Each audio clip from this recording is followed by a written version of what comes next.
Hozir sizlarga shunaqa zo'r motivatsiya beraman.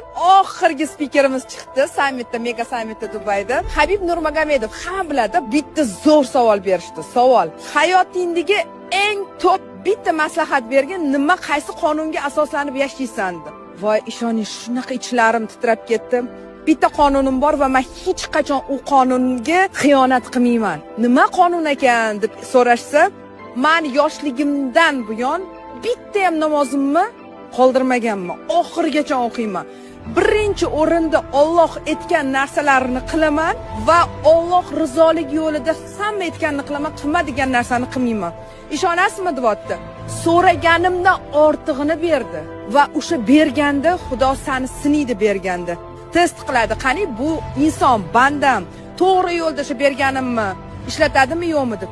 Va o'sha berganda to'g'ri yo'lda ishlatganim uchun yanada hurmatimni, obro'yimni